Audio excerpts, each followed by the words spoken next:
Sejam muito bem-vindos, estamos começando mais uma edição de Oeste Sem Filtro, programa que vai ao ar de segunda a sexta-feira, a partir das 5h45 da tarde.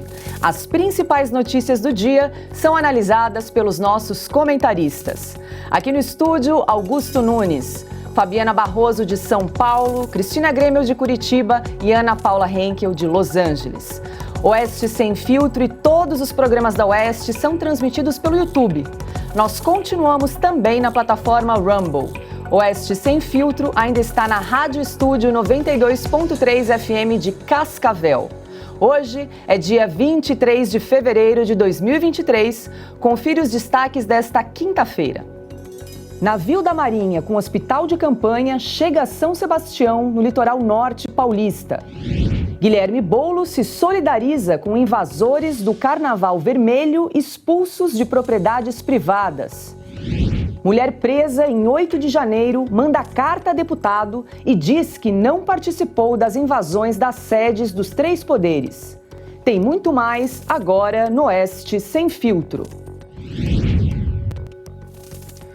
O ministro do STF, Alexandre de Moraes, mandou bloquear o canal no YouTube e as contas nas redes sociais do Partido da Causa Operária, o PCO, no ano passado.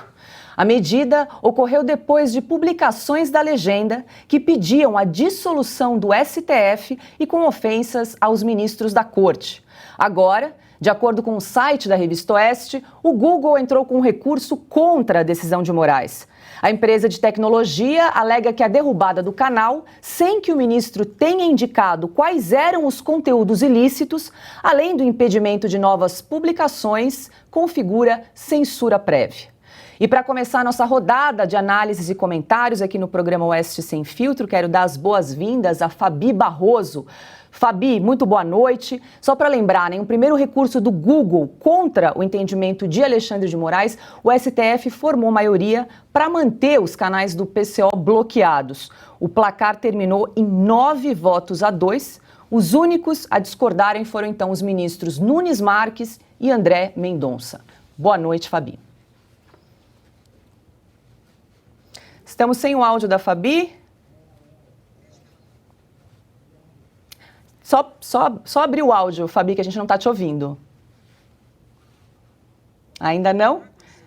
Então, enquanto a gente ajusta o áudio da Fabi Barroso, vou jogar para a Cristina Grêmio. Boa noite, Cris. Oi, Paula. Boa noite para você, Fabi, Ana Paula, para o Augusto e para a nossa audiência. Esse caso do PCO é aquele em que a esquerda se calou mais uma vez, mas foi o primeiro caso de censura a um perfil esquerdista, né? Porque a gente sabe, a gente acompanhou e viu aí nos últimos anos os conservadores, os liberais, enfim, aqueles considerados de direita e em muitos casos xingados, né, de bolsonaristas, porque era sempre colocado num tom pejorativo. Esses foram perseguidos a rodo, para usar uma linguagem popular. Muita gente mesmo, é bem comum nas nossas redes sociais surgirem comentários de tô na terceira conta, tô na oitava conta, tô na quinta conta. As pessoas têm que ficar criando novas contas porque as anteriores vão sendo bloqueadas e muitas vezes sequer sabem por quê. Mas, em comum, todas consideradas de direita ou apoiadoras do presidente Bolsonaro, enfim. A gente sabe que a perseguição das redes sociais e do próprio STF, do Judiciário,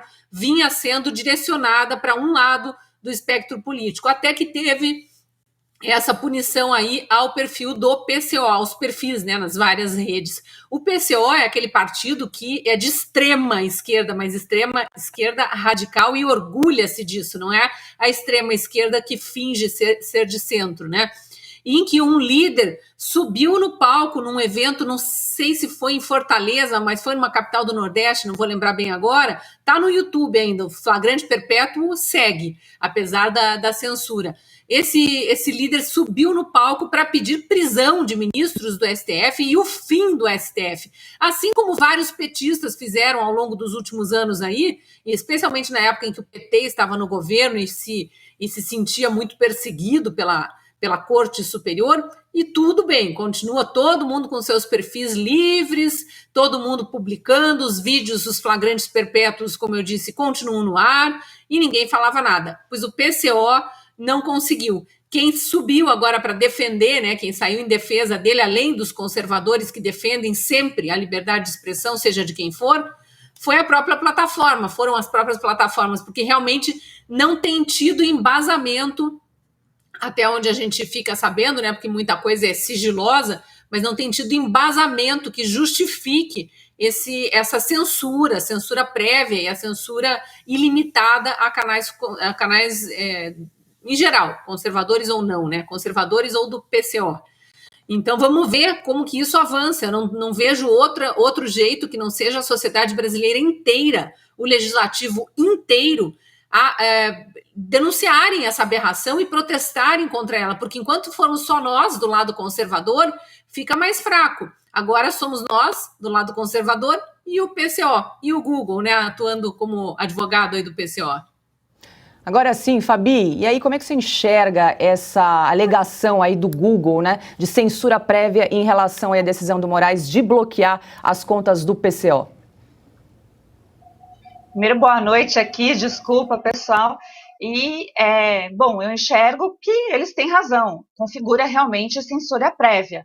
É preciso lembrar que a gente tem a Lei Geral de Proteção de Dados, e essa Lei Geral de Proteção de Dados, ela já garante muita coisa, que o pessoal fica dizendo como se não houvesse legislação alguma. Então, essas garantias da Lei Geral de Proteção de Dados acabam ajudando para o pessoal não censurar o que não deve. Também existe a proteção disso, né? Você só pode derrubar um conteúdo que alguém produz motivadamente e especificamente. Não pode ser assim como determinou Alexandre de Moraes, e pior, como foi ouvido e recebido provavelmente naquela reunião entre Orlando Silva e Alexandre de Moraes, e agora também, né, pelos discursos feitos lá na Unesco. Então, a gente vê aí uma agenda impositiva aos cidadãos brasileiros que está, na verdade, querendo controle do governo e controle da nossa sociedade, bem contrário do que diz a nossa legislação e o que diz a respeito das nossas liberdades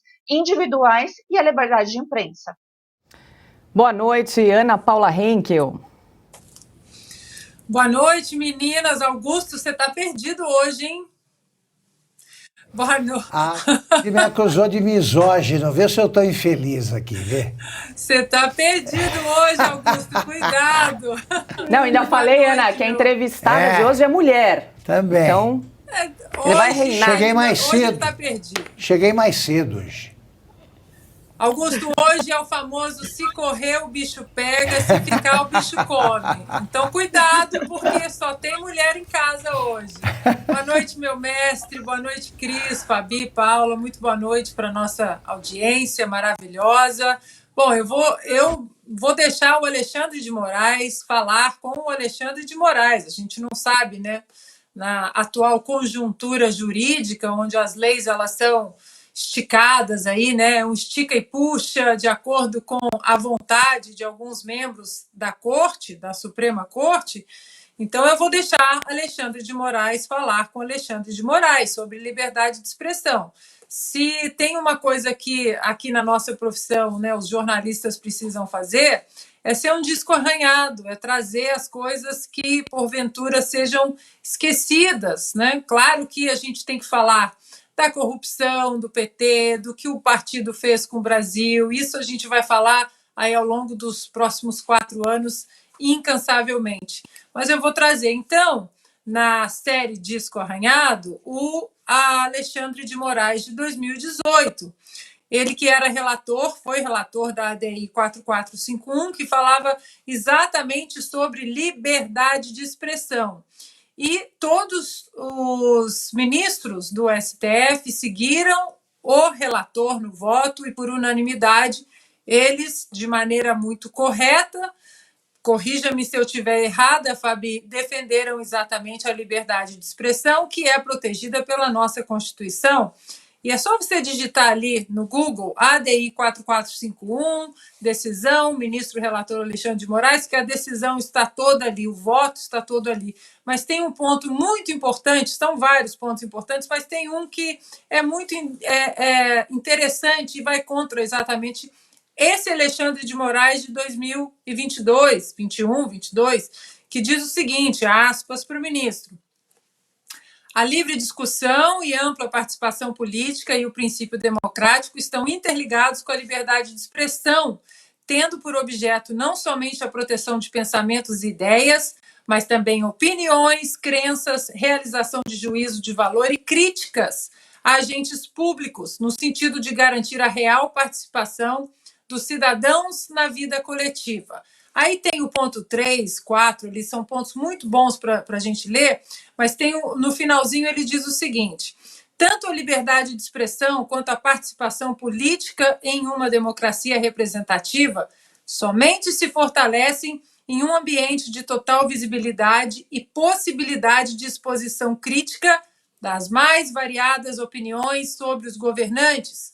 O direito fundamental à liberdade de expressão não se direciona somente a proteger as opiniões supostamente verdadeiras, admiráveis ou convencionais, mas também aquelas que são duvidosas, exageradas, condenáveis, satíricas, humorísticas, bem como as não compartilhadas pelas maiorias. Ressalte-se que mesmo as declarações errôneas estão sob a guarda desta garantia constitucional. Alexandre de Moraes, ministro de 2023, brigue com o senhor de 2018. Seja bem-vindo, Augusto Nunes, bendito entre as mulheres. Só para a gente lembrar nossa audiência, as contas do PCO foram bloqueadas em junho de 2022, do ano passado, e o PCO também foi incluído no famigerado inquérito das fake news, Augusto. Em primeiro lugar, eu registro o meu entusiasmo aí para a formação da bancada de hoje. Acho que deveria continuar sempre assim. E quero dar boa noite a Paula, nossa chefe, Fabi, querida, que bom que você está aqui outra vez. Cris, querida, que bom. E grande parceira Ana. Boa noite a você que nos acompanha. Olha, quando eu fazia faculdade, ainda se dizia que a esquerda não se unia nem na cadeia. E agora fica claro que não se une também nem diante da censura que atinge uma das vertentes da esquerda, da extrema esquerda, no caso aí do PCO. E nós aqui, coerentemente, defendemos a liberdade de expressão do PCO, porque liberdade de expressão não é a nossa, é a dos outros. É aí que você vê se você respeita ou não esse direito fundamental, essa liberdade democrática. Se o PCO, por definição, é um partido antidemocrático, porque ele defende a ditadura do proletariado. No entanto, até que ele tente desencadear uma guerra civil, digamos assim, ele tem todo o direito de fazer essa pregação. Qualquer pregação, não tem problema. Ou então, fecha o partido do Flávio Dino. Fecha o partido do Flávio Dino, que é o PCO.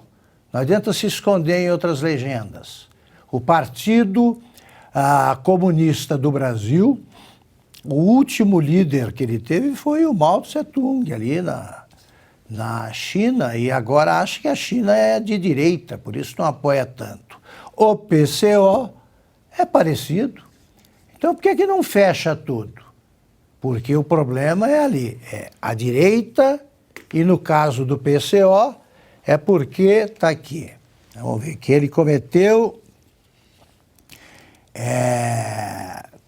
ele publicou conteúdos ilícitos.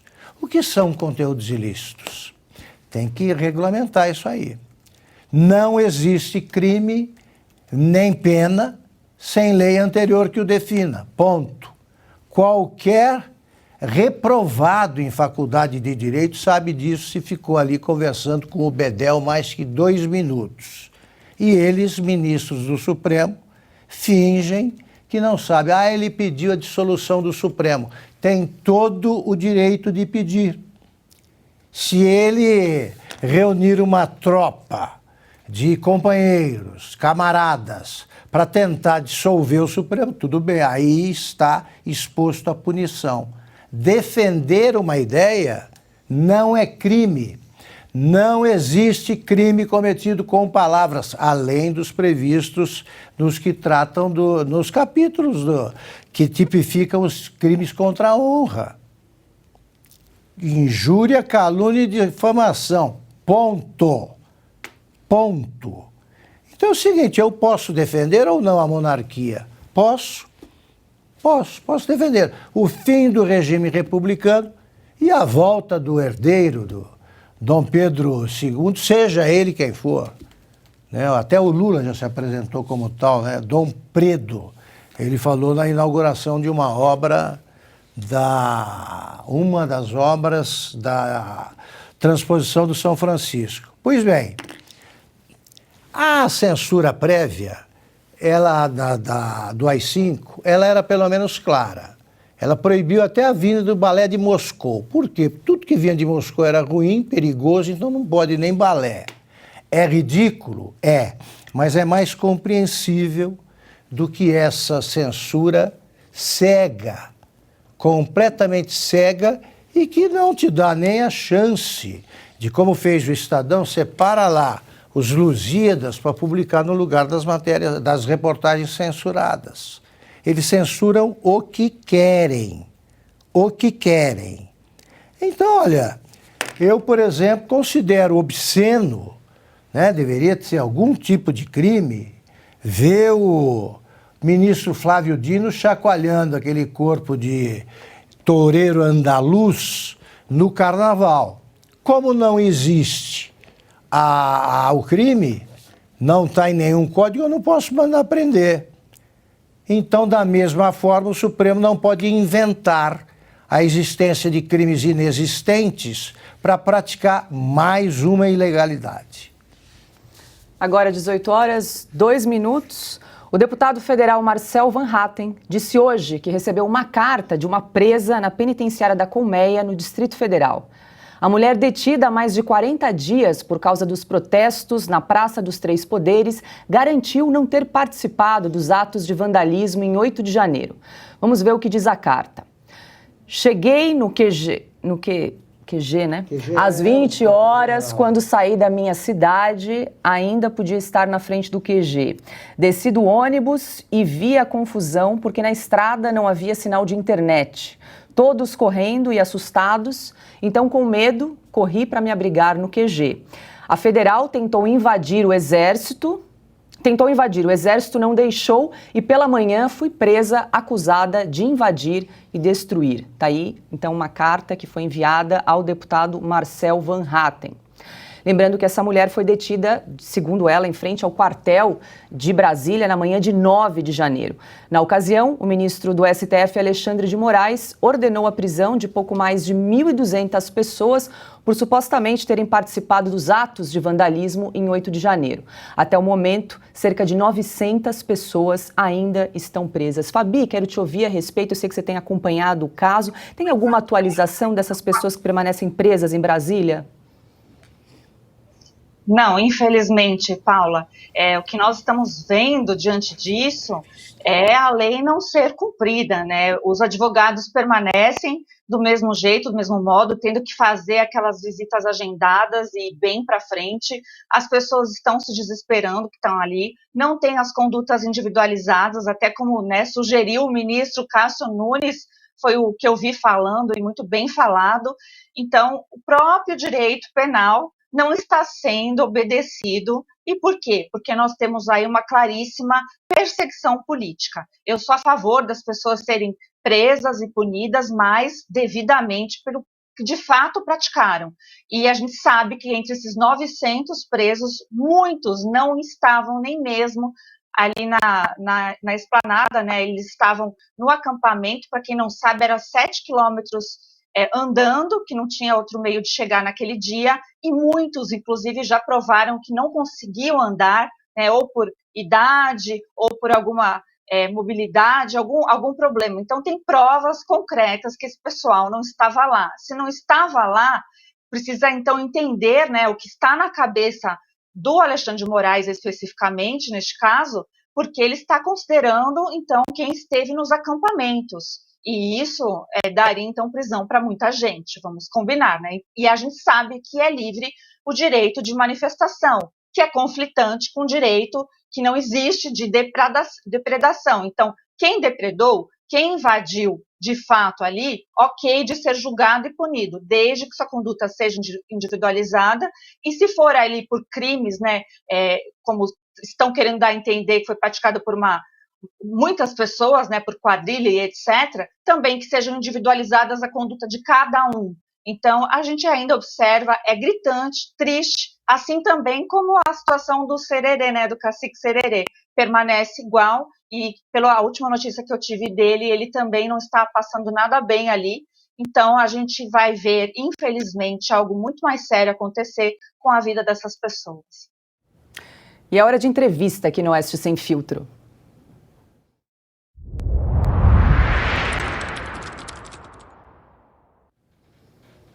Para falar sobre esse assunto, nós vamos conversar agora com Adriana Spengler, ela que é professora de Direito Penal e vice-presidente nacional da Associação Brasileira da Advocacia Criminal, Abracrim. Boa noite, doutora Adriana, a senhora me ouve bem? Ouço, boa noite. Seja muito bem-vinda aqui ao programa Oeste Sem Filtro. Eu quero começar perguntando o seguinte: muitos advogados, como bem lembrou aqui a Fabi, alegam que ainda não têm acesso aos processos dessas pessoas que estão aí detidas em Brasília. A Abracrim está fazendo alguma ação concreta junto à OAB Nacional para garantir o direito ao devido processo legal dessas pessoas detidas? Bom, boa noite a todos, né? Fabi, Cris, Augusto, Ana Paula. Sim, a Abracrim entrou 10 dias depois dos atos, porque nós já percebemos que logo após essas prisões, o direito dos advogados já estavam sendo cerceados. Já havia violações de prerrogativa, dificuldade de acesso. Então, 10 dias depois, nós fizemos um pedido direcionado ao ministro Alexandre de Moraes, no STF, solicitando que fossem garantidas as prerrogativas do advogado, que, afinal de contas, estão na lei, estão no nosso Estatuto da OAB e não podem ser violadas. Então, o acesso do advogado ao seu cliente, ele não pode jamais ser, por qualquer justificativa, cerceado. Isso, no começo, estava sendo muito assim, gritante dentro da classe. Nós víamos muitas situações onde os advogados passaram quase que o dia inteiro para conseguir falar com algum cliente, enfim. Então, a Abracrim entrou com esse pedido, ainda não tivemos ainda uma decisão, um parecer, enfim, não tivemos ainda um despacho.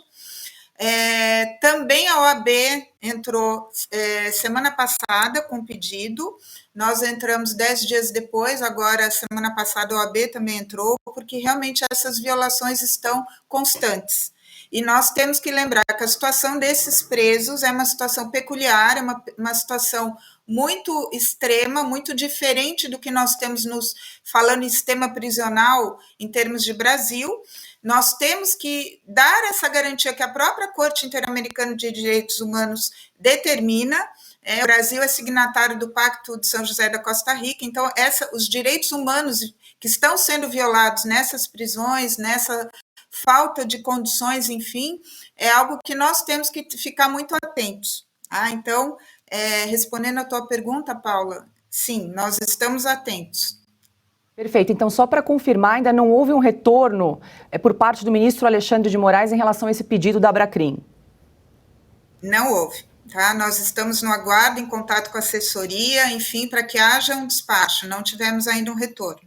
Tá? Assim como muitos órgãos que também entraram, outras associações, porque estamos todos vigilantes nesse sentido e preocupados. Nós aqui na Abracrim, o tempo todo recebendo reclamações de colegas no Brasil inteiro, porque a nossa associação está no Brasil inteiro, e estamos atentos. Só que há essa limitação. O que está acontecendo? Estão sendo feitas denúncias por bloco. Semana passada foram mais 130 denúncias, né, oferecidas. As audiências de custódia que ocorreram lá no começo, naquelas prisões tidas, né, como flagrante logo depois, que na real foram no dia seguinte, de muita gente, como todos sabem, já foi muito divulgado por vocês aqui. As audiências de custódia, elas já vinham de uma forma pré-determinada, já existia um engessamento que veio direto do próprio STF. Então, os juízes que fizeram as audiências de custódia ficaram também ligados em dar qualquer outra decisão, porque já veio para eles esse formato de como seria essa audiência de custódia. Todos sabem que depois de algum tempo foram liberados algumas pessoas, né, em razão da condição, mulher, mais vulneráveis, sejam mais vulneráveis, enfim, mas nós temos uma coisa ainda, praticamente 900 pessoas que ainda estão detidas e que merecem toda a atenção, porque, como a Fabi falou, punir as pessoas dentro do devido processo legal, tudo bem, só que nós temos que ficar vigilantes quando essas violações estão acontecendo, antes de um processo começar. Então, esse é o grande problema. Muitos advogados estão tendo acesso só após o oferecimento das denúncias, o que não poderia ocorrer, porque nós temos o direito de estar, logo após esse flagrante, já tomando conhecimento de todos eles que ensejaram a prisão. Perfeito. Quem pergunta agora é Ana Paula Henkel. Boa noite, doutora Adriana, a senhora que também é professora de Direito Penal. E com esses malabarismos jurídicos que temos visto nos últimos anos, como está a vida da senhora como professora de direito?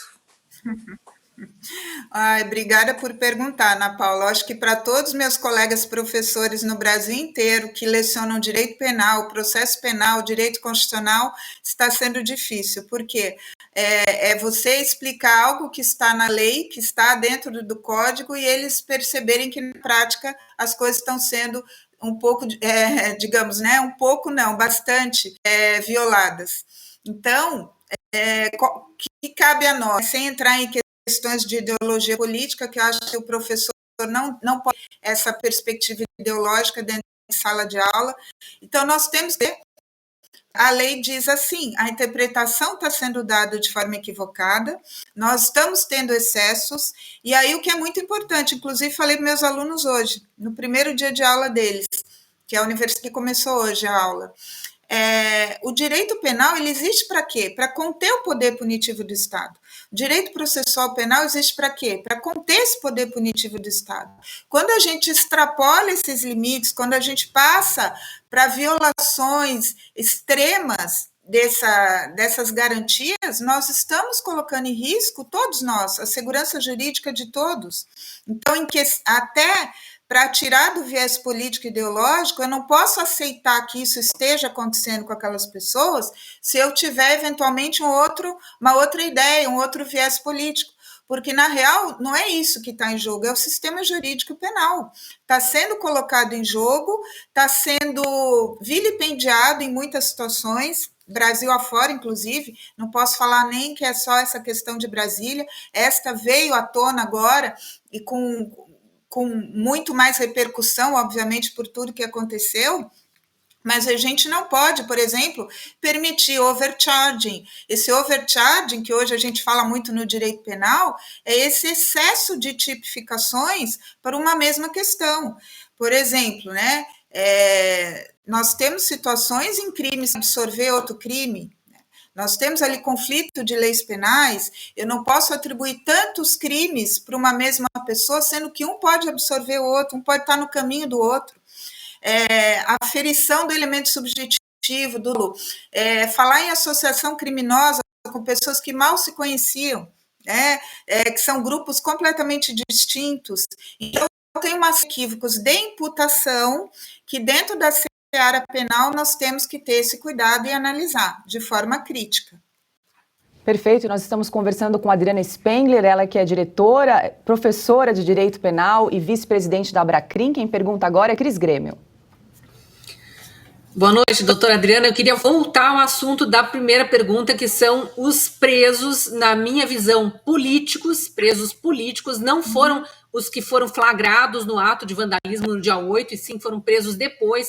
Muitos deles, pelas conversas que a gente tem tido com advogados, os advogados que conseguiram ter acesso a seus clientes, né, ou aos processos, o que é ainda mais raro, muitos deles sequer estavam em Brasília.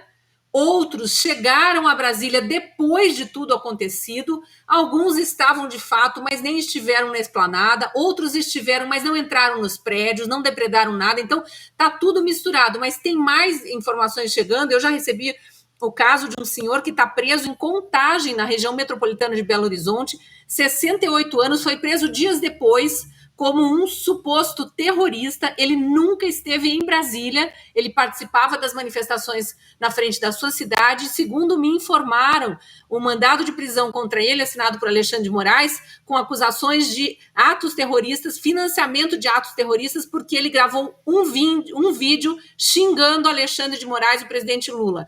Teve o celular apreendido, encaminhado para Brasília, ele não tem mais nem o celular para provar o que fazia ou o que deixava de fazer, e ele está sozinho, sem advogados, conseguiu, por piedade dos carcereiros, ser conduzido à enfermaria, porque ele depende de remédios, ganha um salário mínimo por mês. Como uma pessoa dessa pode financiar atos terroristas? Então, eu quero voltar à pergunta, desculpe me alongar, mas para mostrar que tem mais gente presa em outros estados do Brasil, em outras cidades, além dos 916 presos, a meu ver, de maneira por perseguição política mesmo. A Abracrim, a senhora diz que 10 dias depois daquelas prisões de Brasília, entrou com esse pedido de, eu não sei exatamente o termo jurídico, mas de informações, e até hoje não teve resposta. Mais de um mês sendo ignorada solenemente pelos ministros do Supremo Tribunal Federal. Não há mais nada que possa ser feito, não há como juntar várias associações, por exemplo, de advogados, talvez até chamar magistrados de outros lugares do país para juntos tentarem fazer uma pressão maior, porque a gente não aguenta mais viver dessa forma, né? Exatamente, muito obrigada por entrar nesse tema. Está sendo montado agora, nós vamos precisar, está sendo conversado com a própria OAB e a Abracrim, uma campanha mais dura e mais consistente nesse sentido, porque nós não, como tu falou, a gente não pode ser ignorado dessa forma, e não nós, Abracrim, como essa associação só, né? Digamos, a advocacia não pode ser ignorada dessa forma. Então, a partir do momento que eu percebo que há uma violação de prerrogativa nesse nível dos advogados, quando a gente percebe a situação desses presos, que muitas vezes estão sem condições, até como você comentou, de constituir advogados, o acesso à justiça, à sua defesa, está sendo difícil, nós temos que agir. Então, claro, estamos chegando num ponto, né, que as associações realmente vão ter que se unir, vamos ter que ter algo mais consistente, porque, claro, dentro dessa perspectiva do Supremo Tribunal Federal de intérprete da Constituição, nós ficamos um pouco limitados nesse acesso, quando todo o processo ele parte de uma ideia que ele é vinculado ao próprio Supremo Tribunal Federal, onde você tem, como a gente já falou isso antes, o inquérito das fake news, quem investiga, quem denuncia, quem vai punir está na mão do mesmo órgão. Isso complica demais a atuação do advogado, complica demais. Quando nós tivemos lá atrás a instauração desse inquérito, foi a mesma coisa. Muitos advogados sem acesso ao inquérito, tendo que acionar a Abracrim para que a gente pudesse ali estar junto com esses colegas, tentando fomentar que as suas garantias, suas prerrogativas não fossem violadas. E agora, esses presos que estão Brasil afora, que não, caso que você é um, mas a gente sabe que tem vários que estão sendo presos Brasil afora, porque a investigação, segundo eles, continua, e essa investigação vai dando margem para mais prisões e vai dando margem para novas denúncias. Então, o que a gente tem visto? Denúncias genéricas de pessoas que estão sendo denunciados com outros que nem sabem quem são, fundamentada numa ideia de uma associação criminosa, que, claro, a associação criminosa é o que é o direito penal de crime permanente.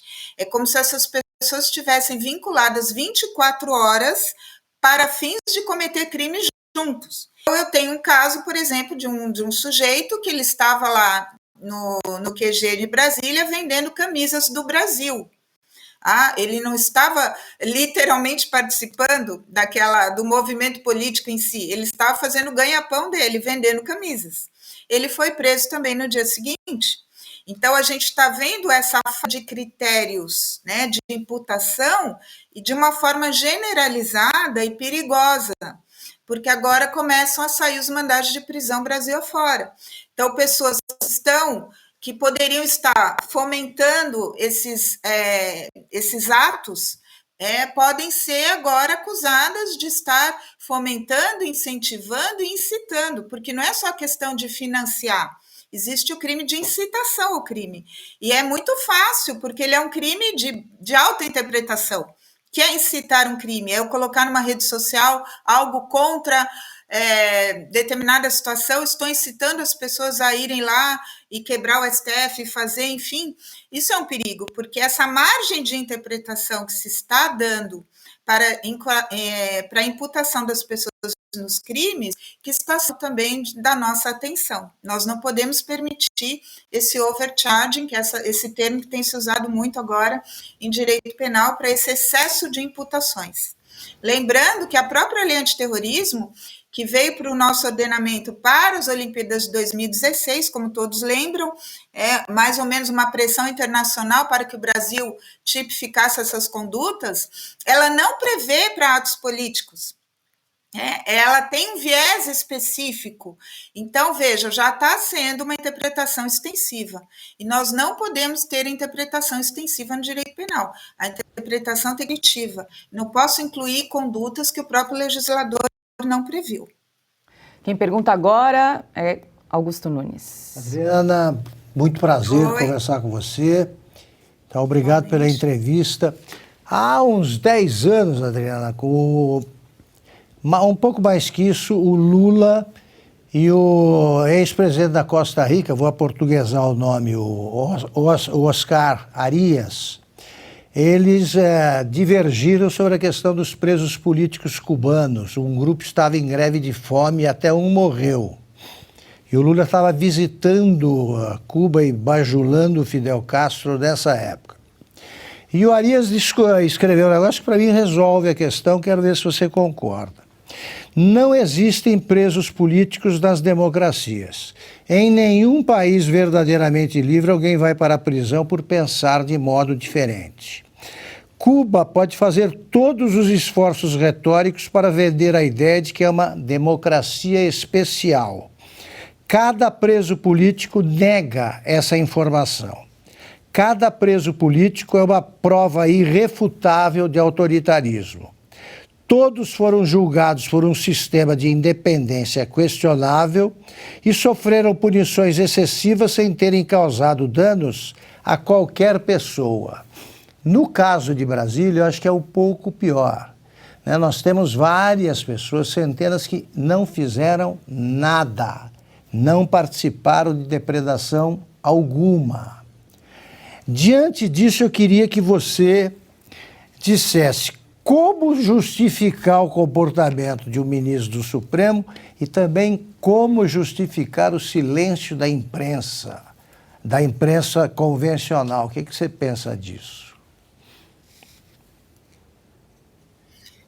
Então, você fala, o problema está na Constituição. Nós não temos o que precisa político, o outro pode se sentir um preso político de acordo com a imputação que nos foi feita. Nós temos um grande problema de conceituação dentro do direito penal, dentro do que extrapola o direito penal. Se eu não tenho um conceito do que seja um preso político, eu posso dizer que se eu falar mal de um ministro do Supremo e ser presa, eu sou presa política, porque eu sou uma interpretação, uma visão que eu tenho de determinado ministro. Ao ponto que nós chegamos do que é uma questão política que possa levar a uma prisão, nós estamos num beco sem saída, porque o excesso de punições, o excesso de tipificações e essa ideia do que é os limites do exercer o meu direito dentro de uma perspectiva lógica de poder me por essa manifestação, vejam, é um grande problema. E o direito penal, ele tem o exercício regular de direito. O que é o exercício regular de direito? Nós temos vários direitos assegurados no ordenamento jurídico, inclusive o direito de manifestação, o direito à liberdade de imprensa, o direito à livre manifestação. Esses direitos, né, eles não são absolutos, eles têm limites, e o próprio direito penal pune, porque lá no artigo 23, parágrafo único, tem o excesso punível. A partir do momento que eu não exerço regularmente um direito, eu posso ser punida. Mas aí que está o grande problema, onde está nebuloso. Onde é o meu excesso punível? Quem vai dizer que eu cometi excesso? Por que essa interpretação do que eu estou falando na rede social me leva a cometer crimes contra a honra, ou crime de incitação, ou crime de atentado ao Estado Democrático de Direito? Quem está habilitado para essa interpretação? Esse é o grande problema no Brasil. Nós não temos axiologicamente definição dessas, digamos, o que é uma manifestação política, os limites dessa manifestação política, fica tudo a critério do intérprete. O intérprete vai colocar o seu critério subjetivo nisso. Então, se eu tenho por trás um intérprete que já está nesse viés, a tendência, então, é só piorar. Nós vamos partir para um excesso de punição, nós vamos partir para um direito penal extremo, por modelos, né, totalitários de direito penal que fogem do que é certo para um Estado democrático de direito. Então, a nossa atenção hoje em dia é muito voltada nisso, voltada para essa interpretação extensiva de condutas, para esse excesso de condutas, esse excesso de tipificações. Tá? E isso a base vem de todo esse conflito conceitual, né? De nós não termos, dentro das leis, essa condição de dizer o que é um ato terrorista, com detalhes, né?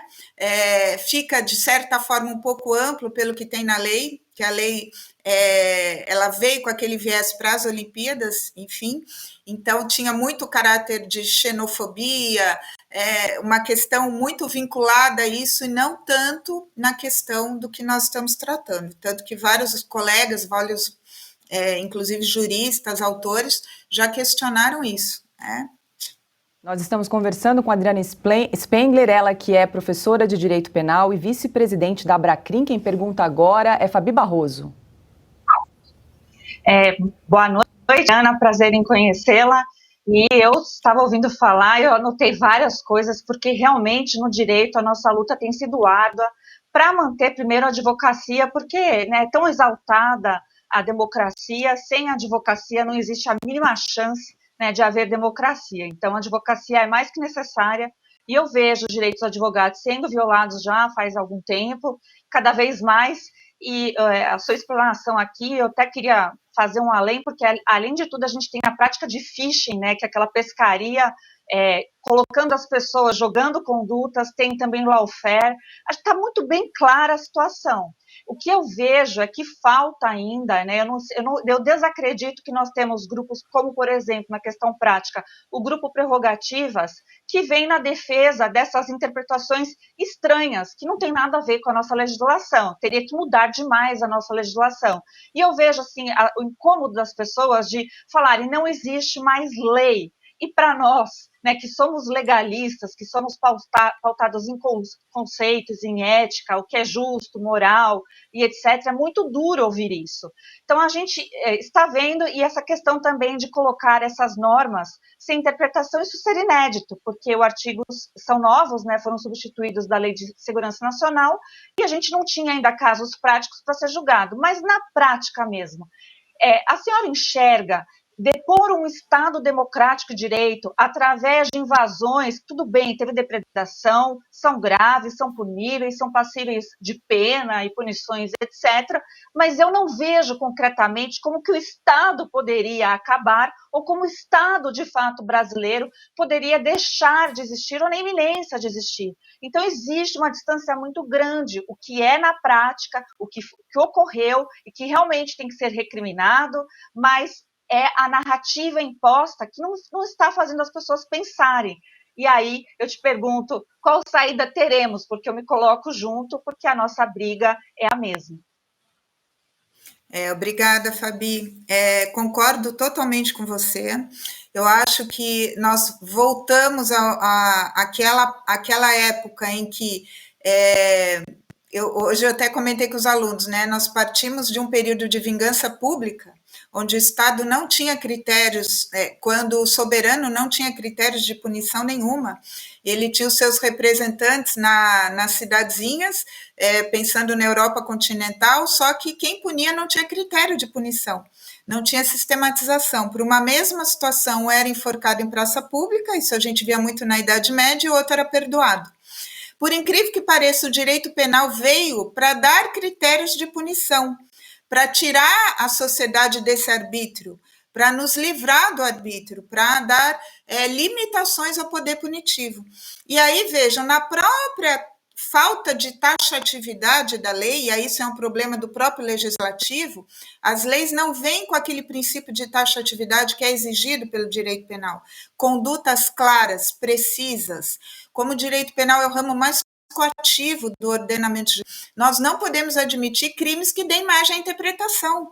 Então, exatamente como tu falou, como que nós vamos saber se essa manifestação aquela é um ato atentatório ao Estado Democrático de Direito? Não vamos saber, é o intérprete que vai dizer. Se eu pego um intérprete arbitrário, ele vai dizer que sim. Se eu pego um intérprete mais garantista, mais flexível, ele vai dizer que não. Então, esse é o grande problema, já no cerne da lei.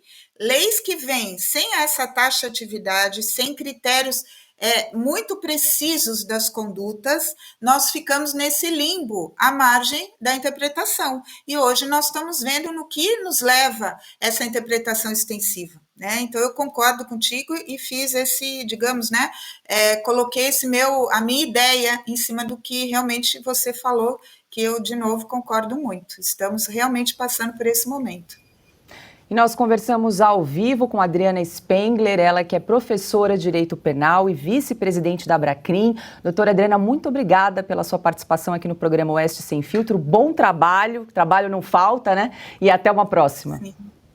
Obrigada, eu agradeço a todos e até a próxima. Fico à disposição. Boa noite. Agora, 18h32. Lembrando a você que estamos ao vivo no canal da Revista Oeste no YouTube. A gente convida você que está nos acompanhando a se inscrever no nosso canal, deixar o seu comentário, o seu like, o seu joinha, também participar do nosso chat, compartilhar esse link nas redes sociais, nos grupos de WhatsApp, de Telegram, para a gente fortalecer aqui a nossa comunidade no canal da Revista Oeste, além do programa Oeste Sem Filtro. Nós também temos o Estúdio Oeste, logo mais hoje, 8h30 da noite, também temos o Oestecast, comandado pelo Dagomir Marquesi, o programa As Liberais, apresentado por mim, pela nossa diretora de redação aqui, Branca Nunes. Toda a grade de programação você encontra no canal da Revista Oeste no YouTube. E lembrando também, quero fazer um convite, aproveitar aí a audiência, mais de 40, quantas mil pessoas nos acompanhando aqui, produção? Mais de 45 mil pessoas nos acompanhando ao vivo, muito obrigada pela sua companhia, pela sua audiência. Aproveito para convidar você a assinar a Revista Oeste. Você que gosta do nosso conteúdo, corre lá no site revistaoeste.com/assine, ou então aponte a câmera do seu celular para o QR Code que está aparecendo aqui do ladinho. É muito simples, um passo a passo rápido para você também se tornar o nosso assinante. Lembrando que a gente não aceita financiamento público, publicidade estatal, é o valor da sua assinatura que ajuda a financiar o nosso jornalismo independente. Posso fazer o registro? Diga lá, Augusto. É o seguinte, há pouco tempo, acho que anteontem, uma coisa dessas, uma jornalista foi agredida no Estadão, enquanto cobria essa tragédia de São Sebastião, e o pessoal protestou contra isso, e é correto protestar contra isso. Agora, o alarido que fizeram, o barulho que fizeram, me sugere o seguinte: eu gostaria de imaginar que se a solidariedade dos jornalistas, se a indignação contra a tentativa de impedir que um jornalista exerça a liberdade aí na coleta de informação, se isso fosse transferido para as mais de 900 pessoas que não fizeram nada.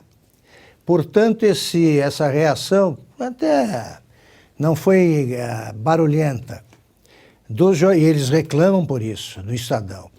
Dos jornalistas Isso mostra que eles sabem, né, que não se pode tolher a liberdade de ninguém e não abrem a boca quanto a um dos maiores problemas que o Brasil já viveu na sua história política. 900 pessoas presas por razões políticas ou por nada, tá? O que também é uma decisão política, é um dos fatos mais graves da história do Brasil. Eu não me lembro de assistir a tantas prisões absurdas, nem em momentos aí de revolução. O Brasil, ao contrário da lenda, não é um país pacífico, não. Você pega a história do Brasil, você teve insurreições localizadas sangrentas. Houve uma guerra civil no Brasil, em 1932, foi guerra civil. O Rio Grande do Sul viveu 2 guerras civis, né, entre Maragatos e Chimangos. Agora, nem nessa época, você prendia tanta gente. Aqui se prende sem razão. Há pessoas que não fizeram nada usando tornozeleira eletrônica e nem os vizinhos ousam protestar. Quer dizer, eu diria que a ditadura, o que caracteriza uma ditadura é a existência de presos políticos e também o medo e a covardia dos jornalistas. Essa é a grande mancha de que a imprensa não vai se livrar tão cedo, porque a história real vai ser contada. E quem tem razão sempre vence. Agora, 18 horas e 36 minutos, falando agora sobre a tragédia no litoral norte de São Paulo, o navio Atlântico da Marinha chegou hoje a São Sebastião. Um hospital de campanha vai funcionar dentro dele com 300 leitos. A embarcação saiu do Rio de Janeiro com 28 médicos de diversas especialidades e enfermeiros. O objetivo é desafogar os hospitais da região. O navio, com 200 metros de comprimento, transportou ainda 6 helicópteros, 13 embarcações, além de lanchas. E aí, Cris, uma boa notícia aí para a população local, né? Tão castigada pelas chuvas e também pelo descaso, né, das autoridades públicas nos últimos anos. Sim, estava lendo as reportagens aqui que saíram sobre esse navio hoje. Além desses 6 helicópteros, 180 fuzileiros navais que você mencionou aí, eles colocaram também ambulâncias e uma espécie de trator chamado de pá carregadeira, que é para desobstruir vias e demais necessidades ali numa região tão afetada por essas chuvas e esses deslizamentos. Agora, das reportagens que eu li sobre o assunto, alguns jornalistas foram ouvir integrantes da Marinha e eles acham que esse pode ser um início de redenção junto à população brasileira que está com as Forças Armadas em descrédito depois de ter se sentido abandonada e depois desse episódio dos presos em Brasília na frente do QG, que vamos ser bem claros aqui, eles foram enganados pela Polícia do Exército, que ajudou a Polícia Federal a colocar todo mundo dentro de ônibus, mentindo que iriam levar essas pessoas para local seguro. Veja, eles estavam apenas se manifestando, algo que é permitido pela Constituição, e de cara limpa, mostrando, não estavam escondidos no anonimato, igual esses sleeping giants da vida que ficam aterrorizando. Esses sim são terroristas virtuais, mas são, e se escondem no anonimato, o que a Constituição proíbe, e ninguém fala nada, ninguém de governo fala nada, ninguém do judiciário fala nada, pelo contrário, aplaudem esse tipo de ação. Os manifestantes de Brasília estavam identificados e foram esquecidos pelas Forças Armadas. Estavam em frente a um quartel do Exército, mas Marinha e Aeronáutica acabaram entrando nessa onda do descrédito, porque, obviamente, todos esses patriotas que passaram 2 meses legitimamente se manifestando e sendo a voz de milhões de brasileiros que queriam mais transparência acerca do que aconteceu nas eleições, se sentiram esquecidos. Então, quem sabe a chegada desse navio aí, com todos esses equipamentos e essa força humana para ajudar pessoas que estão numa situação de tanta necessidade no momento, não ajude realmente a começar a estabelecer novos laços, né, entre a população e as Forças Armadas. As Forças Armadas têm que servir aos brasileiros, assim como todos os políticos e servidores públicos deveriam. E não, eles acham que somos nós que servimos a eles normalmente. Nesse assunto, o governador de São Paulo, Tarcísio de Freitas, reuniu-se hoje com vários secretários de Estado em São Sebastião. Eles debateram um plano de reconstrução que envolve desde ações emergenciais até melhorias na infraestrutura. As medidas incluem a liberação do auxílio aluguel para os desabrigados e o cadastramento de terrenos para a construção de casas. Há 3.500 desalojados ou desabrigados. Hoje, o número de mortos subiu para 49. E aí, Ana, essa população aí está necessitando de ações urgentes num momento tão difícil desde o último final de semana, né? E difícil, Paula, é você abrir as notícias e ver que já há saques, já há roubo, já há casas que ficaram para trás, né? As pessoas saíram querendo proteger suas famílias, suas vidas, carregaram o que poderiam carregar, já tem gente saqueando essas casas, doações também já estão sendo desviadas. Olha, meu Deus, que tristeza, né? Ontem eu comentei aqui que eu tinha medo disso acontecer, porque a última tragédia desse nível, desse porte, na região serrana do Rio, né, de Petrópolis, uma região que eu frequento há muito tempo, aconteceu exatamente a mesma coisa. Muito triste saber que até na tragédia humana tem humanos que são uma tragédia. Eu só queria trazer uma notícia aqui em relação ao que o Augusto estava falando sobre esses presos políticos. A deputada Bia Kicis, Augusto, acabou de tuitar que ela escreveu o seguinte, colocou um vídeo e escreveu o seguinte: decisão do ministro Alexandre de Moraes condiciona a sua prévia e expressa autorização às visitas, inclusive de parlamentares, aos presos em razão dos atos de 8 de janeiro. Ou seja, para visitar os presos, você precisa agora de autorização do ministro Alexandre de Moraes, presos que não têm a prerrogativa de foro privilegiado, que estão num inquérito dentro do Supremo Tribunal Federal, que recebe apenas esses inquéritos com pessoas que têm essa prerrogativa, e agora a deputada Bia Kicis no Twitter dizendo que não consegue visitar os presos só com autorização do ministro Alexandre de Moraes. Se não estamos sob um estado de exceção, realmente não sei o que é um estado de exceção. Um comentário rapidinho. É muito pior que o juiz parcial é o juiz perverso, né? E seguindo no assunto da tragédia do litoral norte de São Paulo, a gente vai trazer aqui para a equação o descaso do poder público, porque nos últimos 3 anos, segundo o Estadão, a Prefeitura de São Sebastião não cumpriu pelo menos 37 ações judiciais que a obrigavam a regularizar áreas ocupadas nas encostas da Serra do Mar. De acordo com a administração municipal, cerca de 7.000 famílias vivem em imóveis em situação de risco. Isso representa cerca de 25% dos 31.000 domicílios do município. Nas sentenças, os juízes ressaltam o descaso das administrações municipais e contestam o argumento segundo o qual faltam verbas para essas obras. E aí, Fabi, 37 ações com condenação, são ações aí que foram propostas, enfim, pelo Ministério Público local. É uma tragédia anunciada, né? 25% da população vive em áreas de risco na região. Esses problemas são bem graves e são bem conhecidos, a gente sabe disso, e o Ministério Público está fazendo realmente essa função, né, de fiscalizar e denunciar, e remover essas pessoas desses locais não é tão simples, não é tão fácil.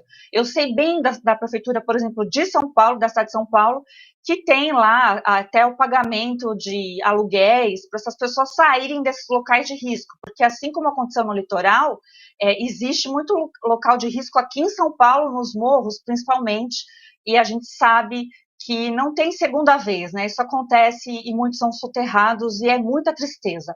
E aí a gente vê realmente a justiça de um lado, né, tentando fazer o básico correto, tentando dar informação, trazer discernimento, fazendo a ponte entre autoridades e pessoas mais frágeis de um lado, e do outro, né, para fazer um paralelo com tudo que nós estamos vendo, do outro lado nós vemos pessoas também super simples sendo colocadas em situação de risco, lá presas em Brasília, e agora com essa notícia que a Bia Kicis acabou de colocar, de que dependem da aprovação do ministro Alexandre de Moraes para terem suas visitas legitimadas, o que é um grandíssimo absurdo.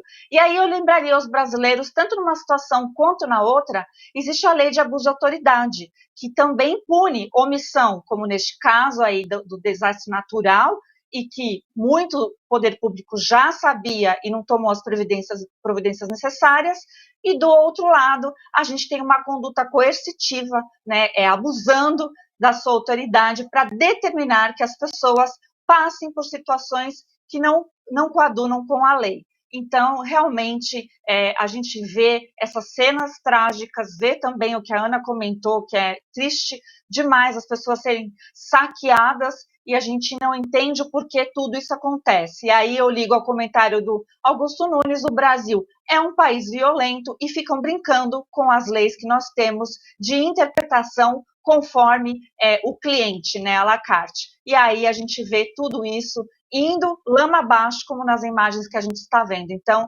realmente, contar com o poder público nesta hora é muito difícil. E aí a gente tem que rogar para Deus. Augusto, eu quero te ouvir em relação a esse assunto, mas antes quero acrescentar uma informação aqui ao debate. Um estudo realizado pelo Centro Nacional de Monitoramento e Alertas de Desastres Naturais, o CEMADEM, identificou 8.200.000 brasileiros vivendo em áreas de risco no país.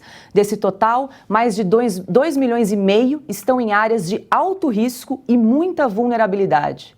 Dos 820 municípios monitorados, a maioria está na região sudeste, seguidos pelo nordeste e sul. Essas informações saem sempre depois de cada tragédia, né? São recorrentes. E eu me lembro muito bem da tragédia, não sei se foi a essa que a Ana se referiu, mas foi uma das maiores em 2011. 2011, na região serrana, que foi uma coisa terrível. Também aí descobriram o quê? Primeiro, o cargo de secretário da Defesa Civil é político, preenchido por políticos. O que é que eles fazem? Pegam a verba e vão fazer, por exemplo, em Jaboatão, obras que faltam na Serra Fluminense. O ministro hoje, o chefe do ministério ao qual está subordinado hoje a Defesa Civil é o Helder Barbalho. Helder Barbalho deve ser uma flor de sensibilidade. Ele deve estar sem dormir há vários dias pensando no que poderá fazer nos próximos anos pelos flagelados aí da última tragédia. É claro que não. É claro que não. Entre 37 ministérios, repito, não descobriram nenhum, já que tem 37, nenhum para a Defesa Civil. Ninguém sabe quem é que toma conta. Então o Brasil é especialista em fazer coisas pela metade. Sim, agora eles vão cuidar da sirene que vai avisar que tem uma situação perigosa aí pelo excesso de chuva. Aliás, também estão querendo cobrar do serviço de meteorologia mais eficácia. Precisa prever com mais precisão, né, o volume de chuva que vai cair. Tá bom. Aí toca essa sirene. É sinal de que você deve se afastar da sua casa porque você está em situação de risco. Se afastar como e por onde, se não se fixa a rota de fuga? Como em qualquer país que vive esse tipo de problema ou problemas semelhantes e que querem um sistema de segurança razoável. Se você vive naquelas ilhas do Pacífico que são sujeitas a tsunamis, essas coisas, você aprende no berçário que você deve escapar procurando terras mais altas. O que é que vai fazer alguém que mora numa encosta da Serra do Mar para tentar chegar à praia? Existe, por acaso, alguma rota de segurança? Já pensaram nisso? É claro que não. É claro que não. Eles não fazem esse tipo de trabalho porque é um trabalho que tira voto. O morador pode ficar incomodado com quem fez isso e não aparece para as pessoas que se impressionam com viadutos, rodovias, etc, etc. Então, daqui a pouco, o Brasil começa a esquecer também essa tragédia. Eles fazem isso. Eu queria, como nós conversamos ontem com o Delson, né, o engenheiro que explicou para a gente como é que se constrói estradas e tal. Teria que surgir agora um plano imediato, dizendo, olha que a partir de agora vamos usar a técnica, a tecnologia da rodovia dos imigrantes para que não aconteça mais queda de barreiras. Não, eles vão reconstruir algumas estradas pela técnica antiga. As barreiras caem todo verão. Então, o que eu posso fazer para ajudar o ministro Helder Barbalho e seus auxiliares é o seguinte, olha, em janeiro e fevereiro de 2024 vai chover bastante, tá? Talvez em excesso.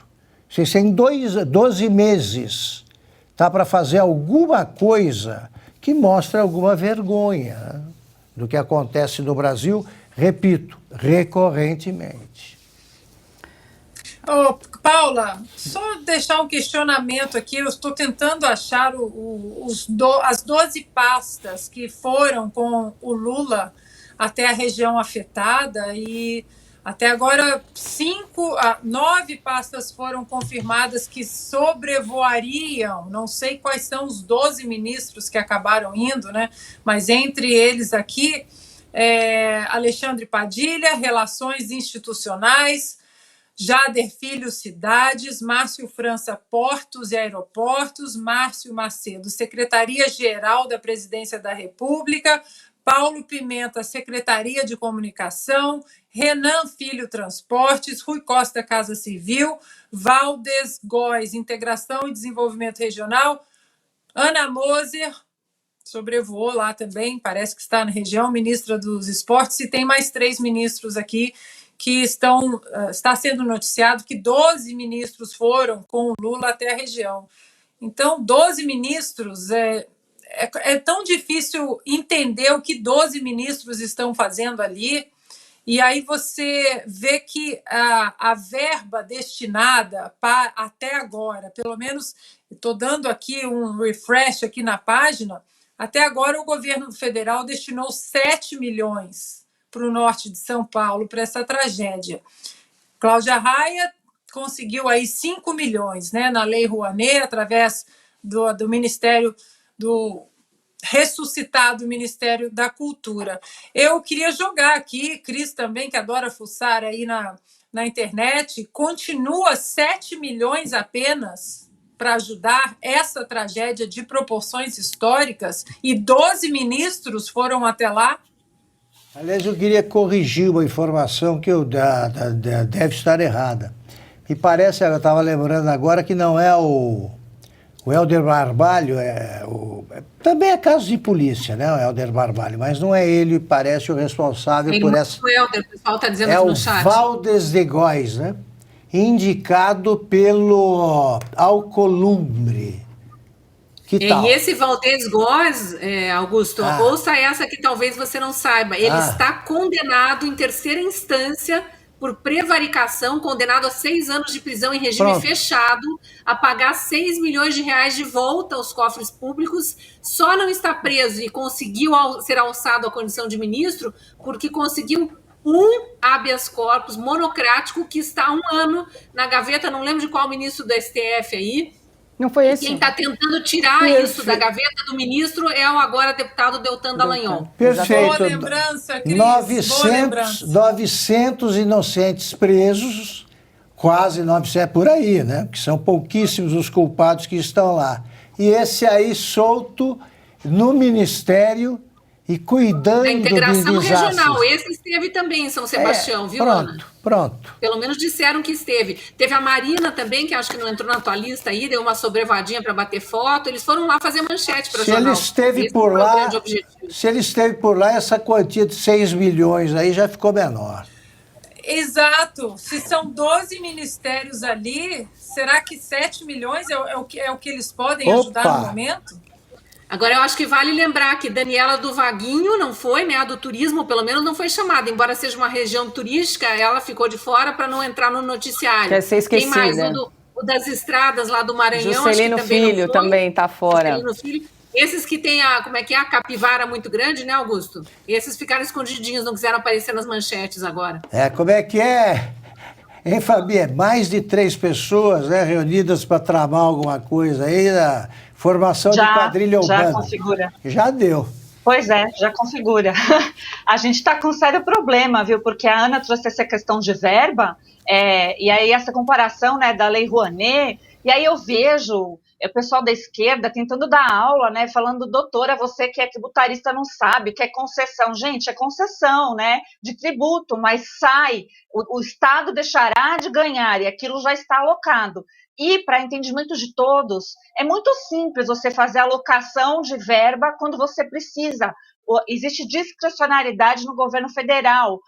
O Lula, se quisesse, ele faria uma medida provisória e faria alocação de verbas, né? Não, mas ele fez, pelo que eu sei, Ana, são só os 7 milhões, e aí tem a questão lá de conseguir, né, o INSS anteriormente, mas as pessoas têm que se cadastrar para daqui a um mês, né? Então, daqui a um mês, se você não morreu de fome, se você não morreu pelo frio, se você não morreu porque está desabrigado, aí você consegue a antecipação de uma parcela que será dividida em 36 meses. Esse é o governo do amor, esse é o governo que se importa com a população, e quando a gente chama a atenção disso, vem o pessoal ainda brigar conosco. Eu queria saber qual a importância que tem Cláudia Raia a este ponto para deixar a população, né, 5 milhões versus 7 milhões. O que importa mais? Né? É uma questão de nexo, gente, tá difícil mesmo.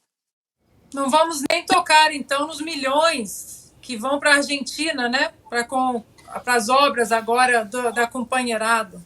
E uma outra lembrança importante que o pessoal está trazendo no chat aqui, ó, Igir Kleber, os 700 milhões que Bolsonaro liberou para as tragédias em Pernambuco e outras mais, e os governadores e prefeitos sumiram com o dinheiro. Não sei exatamente se foi prestado contas, mas fato é que as manchetes de jornais da época entraram de novo em circulação aí e anunciavam 700 milhões liberados pelo governo federal para chuvas em Pernambuco na época. E eu lembro que o então presidente Bolsonaro foi muito criticado pela imprensa porque demorou para chegar, porque não liberava verba, coisas assim de horas, mas já estavam cobrando. E agora não falam nada dessa migalha que o governo Lula está liberando para as vítimas de São Sebastião. Perfeito, agora 18 horas e 56 minutos. Lembrando a você que estamos ao vivo no canal da Revista Oeste no YouTube, então a gente convida você a se inscrever no nosso canal, deixar o seu comentário, o seu like, o seu joinha e também participar do nosso chat. Estamos sempre atentos aqui. Lembrando também, se você gosta do nosso conteúdo, corre lá no site para se inscrever, para também assinar a Revista Oeste, é um passo a passo muito rápido, muito simples, revistaoeste.com/assine, ou então apontar a câmera do seu celular para o QR Code que está aparecendo aí na tela. Com a assinatura você então vai ter acesso aos textos dos melhores jornalistas do Brasil e ainda você apoia o nosso jornalismo independente. Agora a gente vai para mais informações, vamos para MST. João Paulo Rodrigues, coordenador nacional do Movimento dos Trabalhadores Rurais Sem Terra, criticou nas redes sociais a demora do governo Lula na escolha de um nome para a direção do INCRA e subiu o tom com o presidente, começando a acender a luz amarela. Até agora, o governo não nomeou a direção do INCRA, que tem a responsabilidade de cuidar de todas as áreas de implantação do programa de reforma agrária. Nem precisamos lembrar a importância deste órgão para o povo do campo. O MST esperava que Rose Rodrigues, ex-secretária de Agricultura de Sergipe, assumisse o cargo. O deputado Ayrton Faleiro, coordenador do Núcleo Agrário do PT na Câmara, disse em suas redes sociais que Rose não será mais a escolhida. E aí, Ana Paula Henkel? João Paulo Rodrigues, aí, coordenador nacional do MST, está preocupado aí com a indicação do novo diretor do INCRA. Segundo ele, né, palavras dele, é que é um órgão extremamente importante para o povo do campo. Pois é, e nós vamos dar nome aos bois ou nós vamos ficar, né, dourando a pílula aí, porque a imprensa hoje, como o Augusto vem apontando sempre, principalmente nessa questão do 8 de janeiro, eles atiram palavras aí ao vento como se não houvesse amanhã, e com o maior desrespeito à história, né? Golpista, fascista, nazista, terrorista. Vamos falar de terrorismo no Brasil? terrorismo doméstico, é o que o MST promove. Aqui a gente vai falar as coisas sem filtro. O que o MST promove é terrorismo, MST, MT, terrorismo de você vandalizar propriedades privadas, de você atacar, de você invadir, de você destruir, de você matar animais que não te pertencem. E só para a gente refrescar a memória, né, do pessoal lá do STF, nós ainda aguardamos alguma palavra de solidariedade à ministra Carmen Lúcia, que teve o seu prédio pichado, vandalizado, a rua totalmente entregue aos peões aí do MTST, o prédio dela em Belo Horizonte, né?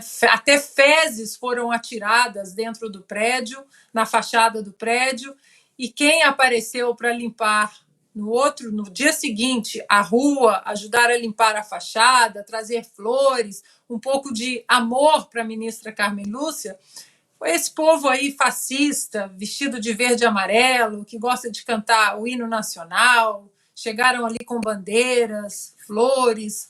Até hoje, eu não sei quando, a Cris me ajuda aí, eu não sei quando, não me lembro a data desse ataque, desse vandalismo, desse ataque terrorista também, né? É o prédio de uma ministra do Supremo Tribunal Federal.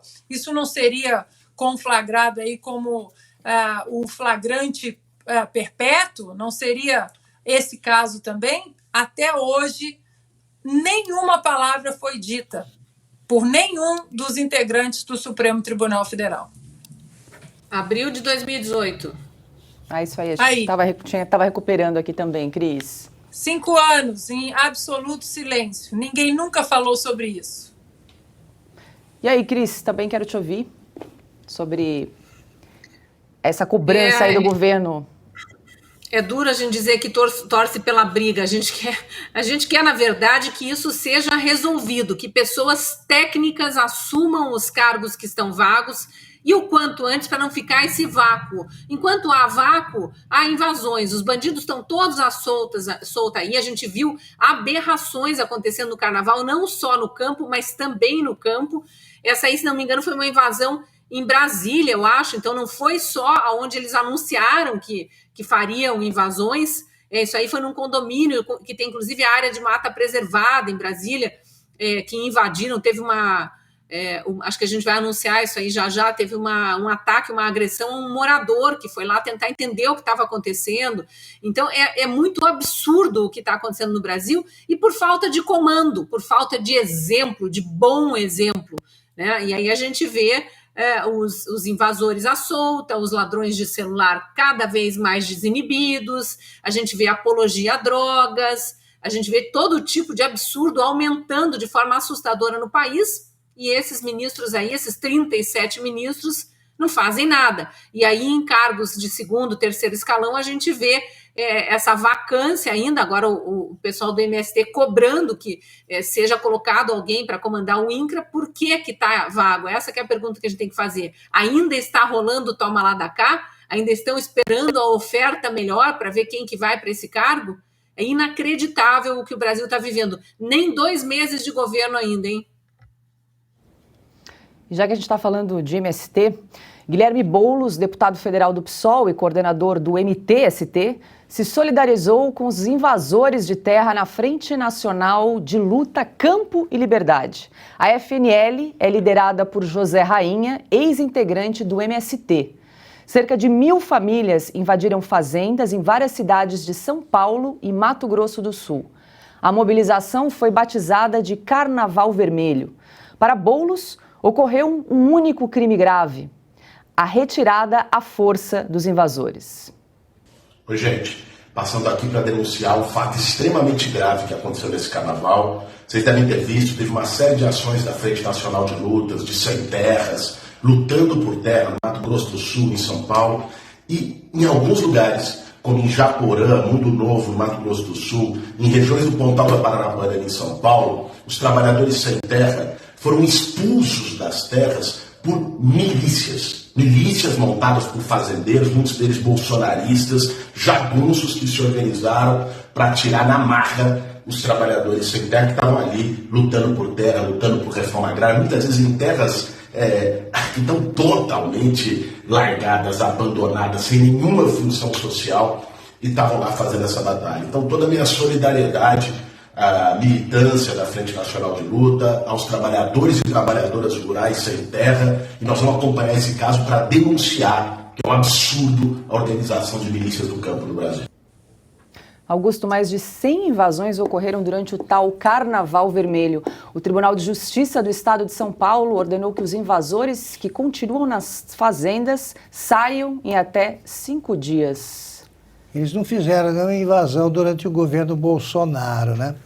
A coragem, a audácia deles são relativas. Agora, vamos lá. Um caso de polícia só pode se solidarizar com o bandido. Ele é contra a polícia.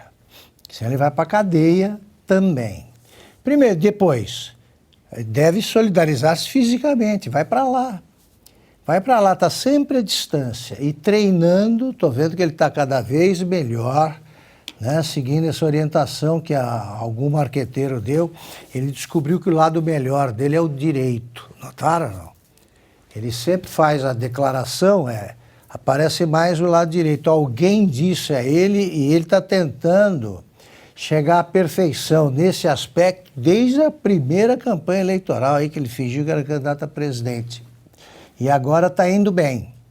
Está indo bem e está se preparando com muito afinco para perder a eleição para prefeito de São Paulo. O negócio é o seguinte, o Boulos, eu quero saber o que é que ele faz. Eu gostava da resposta do Henrique Meirelles, né? Assim, vai trabalhar, Boulos. Que emprego você tem? O que é que você faz?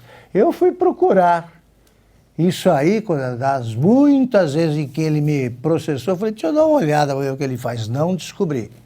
Não descobri. Foi professor de um instituto aí qualquer que eu não conheço. Por alguns anos não diz a disciplina que ele ensinava. Então eu sei que os pais são ricos e que ele herdou casas. Então veio o Boulos aí falando em Carnaval Vermelho. Antes era Abril Vermelho e tal. Fizesse o Carnaval no tempo do Bolsonaro, durante o governo Bolsonaro, que já ia logo mandando a polícia tirar, que é o que deve ser feito, né? Devolve aí a propriedade a quem é o dono e vai trabalhar. Eu digo sempre que que agora quem está substituindo o Stedley é o outro. Como é que é o nome do sub dele? É esse aí, faz uns 300 anos. O nome do que dá, o do declarante. Você me ajuda a pegar aí só para localizar, porque é o seguinte... Do Zé Rainha, você está falando? Não é o Zé Rainha. O Zé Rainha é dissidente. É esse que quer a mudança do INCRA. Tá sim, João Paulo Rodrigues, coordenador nacional. O que está acontecendo no INCRA? O INCRA está cuidando da mesada. O que é que faz no Brasil de 2023 o Instituto de Colonização e Reforma Agrária, que já foi feita? Esses caras não conhecem a história do Brasil nem o campo. Eu digo desde sempre que se o Stedley começar a manipular uma foice e uma enxada, ele pode se transformar no primeiro guerrilheiro a se autodegolar, porque ele não sabe para que serve esse tipo de instrumento. Ele não consegue distinguir uma plantação de banana de uma vaca. Se você ameaçar o Stedley com um emprego, aí sim ele é capaz de partir para a luta armada. Ele não trabalha.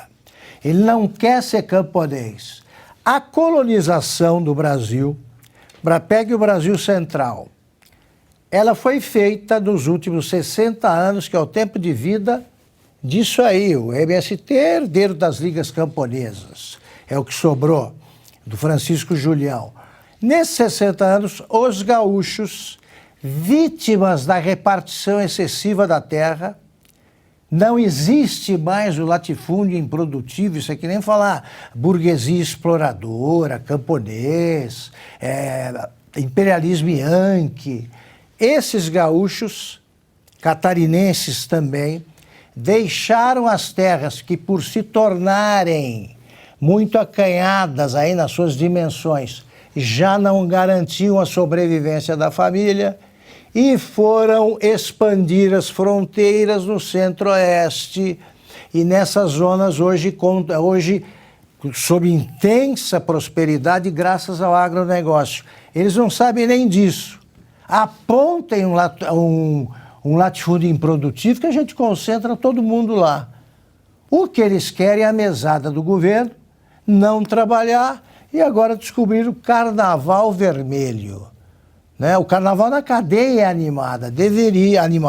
deveria pegar essa turma e botar ali para ocupar algum presídio, em vez de preencher celas com gente inocente.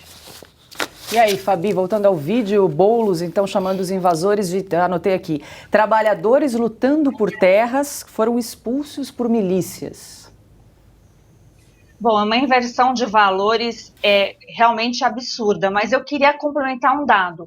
O governo Lula exonerou 26 superintendentes da Polícia Rodoviária Federal e 18 da Polícia Federal. E o Flávio Dino exonerou 27 dos 26 diretores da Polícia Federal nos estados.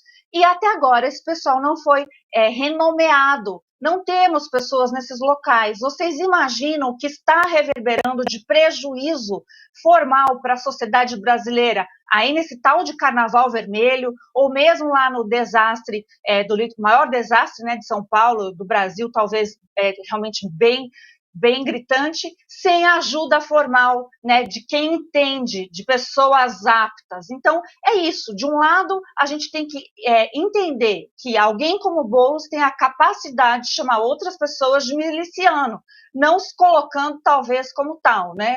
E ainda pregando que ele invadiu terras que estavam improdutivas, eu sei lá qual argumento que ele dá para isso. Mas se a gente ver as imagens, aqui em São Paulo foi invadida em fazendas, inclusive, que produzem muito emprego, é o contrário do que ele diz. E essa gente não está colada no governo, não está querendo saber de mamar aí no governo sem trabalhar. Então, a gente vê, olha só, quanta política em desfavor do avanço que o Brasil teve há pouquíssimo tempo.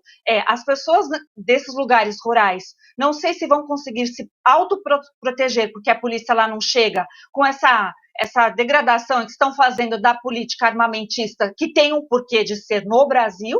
E aí a gente vê também as falas de Boulos, como disse o Augusto Nunes, tentando ser prefeito da cidade de São Paulo, mas a gente não pode ignorar que pelo TSE ele recebeu, né, a maioria dos votos da cidade aqui de São Paulo. Eu me pergunto, como que essas pessoas, São Paulo, que é a maior cidade, né, de produção também, por trabalho, vai admitir um sujeito desse como prefeito de São Paulo? Não tem o maior cabimento.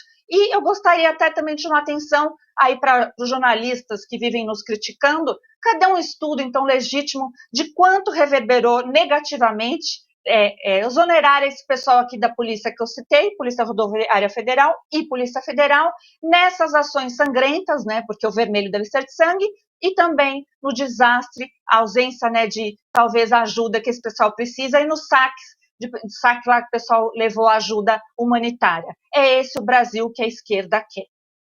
E como a Cris lembrou aqui no programa, durante o Carnaval também houve a invasão de uma área no Distrito Federal pelo mesmo FNL.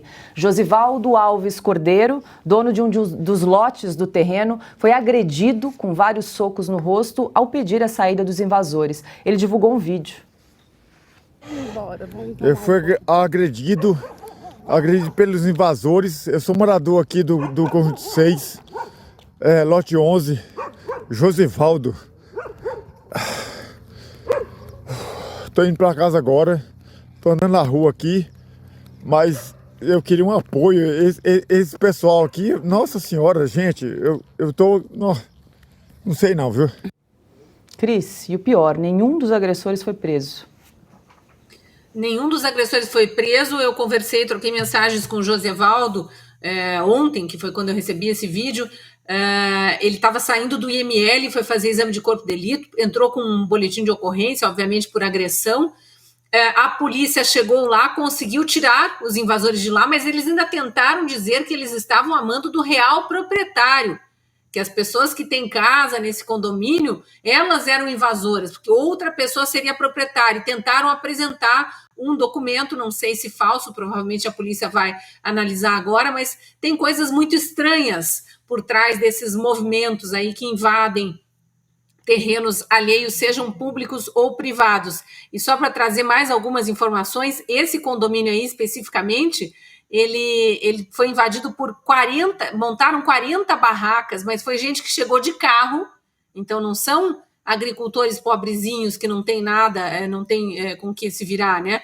Chegaram com famílias, com crianças, claro, eles colocam mulheres e crianças sempre para tentar evitar ações da PM de reintegração de posse, invadiram uma quadra inteira do conjunto lá, 40 barracas já estavam montadas e só saíram mesmo depois que chegou a polícia militar. Até a polícia civil esteve presente antes e eles peitando o policial civil e dizendo: apresente seus documentos antes que eu apresente o meu.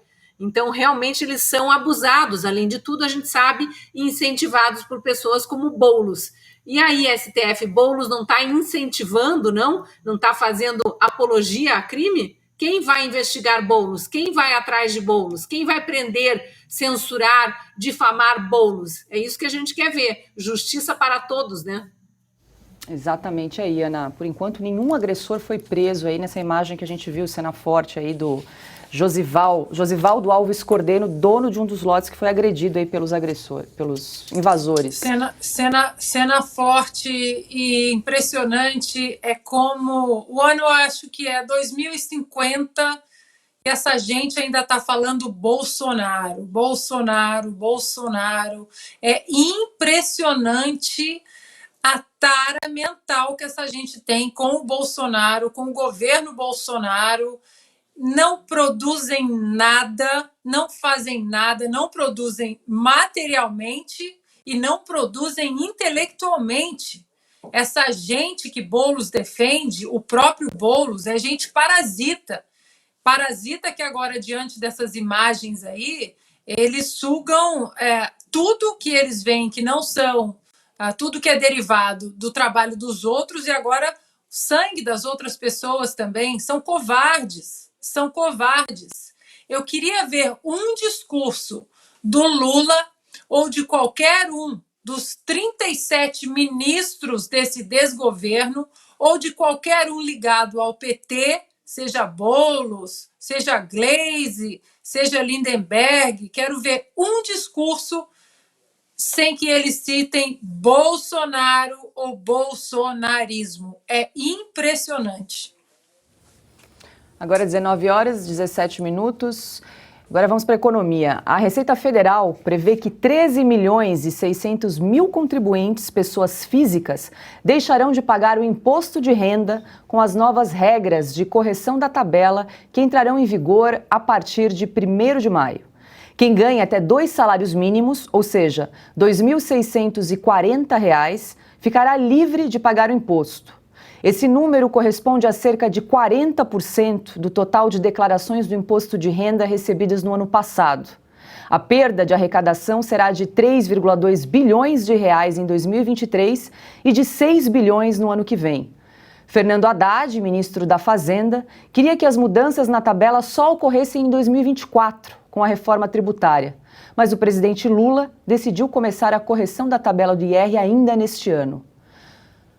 Cris, vale lembrar que foi promessa de campanha de Lula corrigir a faixa de isenção do IR para R$ 5.000, né? Agora chegamos a 2.620, né? Temos, inclusive, o vídeo do Lula com a promessa de campanha. Temos, produção? É preciso que haja uma política tributária progressiva, em que quem ganha mais, paga mais. Por isso é que nós estamos propondo que até R$ 5.000 as pessoas não vão pagar e mais imposto de renda, serão exonerados. A grande questão é que não existe almoço grátis, né, Cris? Claro que não, faz o L. Não, e as papagaias de pirata atrás dele, balançando a cabeça, né? Tipo, no primeiro dia ele já vai conseguir isentar de imposto de renda quem ganha 5.000. Faz o L, acredita, uma hora chega, né?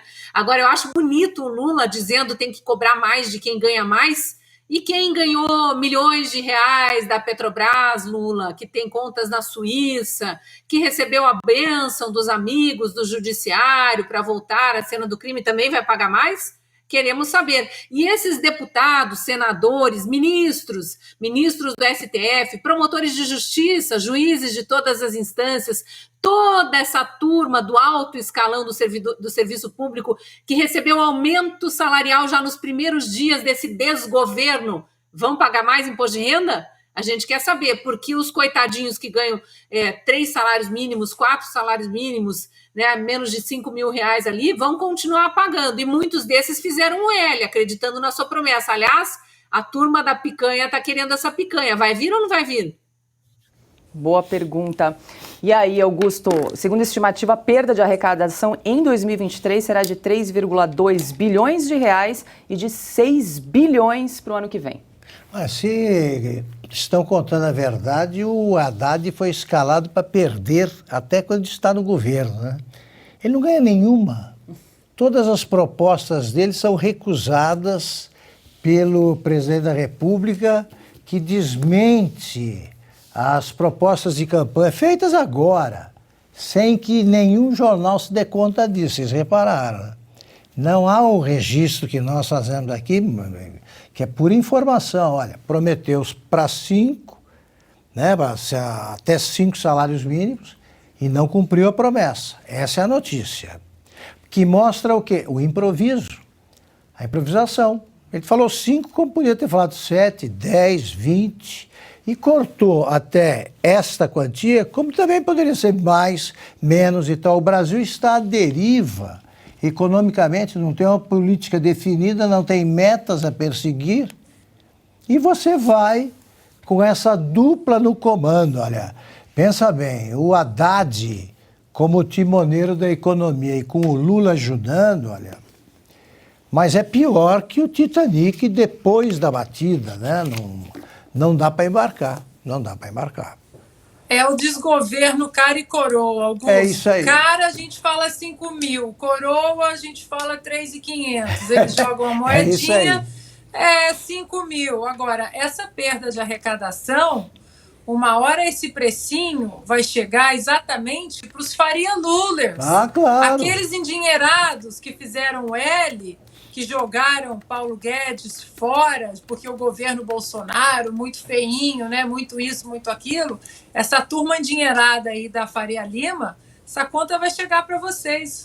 E mostra que aquela turma lá do tal gabinete da transição, aquilo não passava de um bando de desocupados, né? Porque eles devem ter estudado isso aí vários dias e ninguém prestou a menor atenção. Só para a gente lembrar, no início do ano também o Fernando Haddad foi desautorizado pelo Lula naquela discussão sobre a desoneração dos combustíveis. Ele só é autorizado a obedecer. É a única coisa que ele pode. Quer comentar, Fabi? Eu tenho visto, eu ia falar que é freestyle tributário, né, o que a gente está vendo. E o pessoal da Faria Lulers já está sentindo, viu, Ana? Já estão tudo arrependido. O pessoal que falava que não podia sujar os sapatênis para ir em manifestação cobrando liberdade, né? Já está tudo sentido porque viu que o negócio é sério. E realmente, a gente não tem âncora fiscal, né? A última vez que eu vi aqui, você até riu disso, porque a gente quer isso, né? Teto de gastos é uma coisa que formalmente agora acabou, porque pode ser mudado por lei. E a gente olha essa bagunça tributária, né? Com aplausos da galera. E aí, como disse também, essa treta, tem treta, Mercadante parece, vamos falar assim, parece que quer o lugar do Haddad, e já está chegando para o timinho dele lá, então parece agora que deu 40 dias para o Haddad acertar a economia. Quem conta, gente? Não é que a gente torce contra, mas quem conta que isso não vai dar certo? E os ministros da Justiça, Flávio Dino, e da Defesa, José Múcio, se reuniram hoje e definiram que o espaço aéreo das terras Yanomami, em Roraima, vai ser fechado a partir de 6 de abril. A medida pretende reforçar a saída dos garimpeiros que ainda estão na região. Flávio Dino disse ainda que a Polícia Federal vai intensificar as ações para identificar e prender os garimpeiros ilegais, mas não deu detalhes sobre o número de pessoas que já foram presas nas terras Yanomamis. E aí, Augusto, o que esperar aí dessa decisão lá para 6 de abril? Deve ter tido a ideia no meio do carnaval, né? Pulando. pulando. Veja bem, é para não sair do noticiário. Até agora, o caso dos Yanomami era muito mais grave que a Segunda Guerra Mundial. De repente acontece uma tragédia, muda o foco, eles têm de continuar falando no espaço aéreo a partir de abril. Por que não amanhã, depois de amanhã, quarta-feira que vem? Não, é abril. De novo, o Brasil é campeão da medida que não prossegue. Os garimpeiros, vamos ensinar outra vez, desenhando, são vítimas. São vítimas, eles estão lá tentando sobreviver, ganhar a vida. Eles estão fugindo, não em helicópteros, tá? Não estão fugindo em iates, estão fugindo a pé. A pé.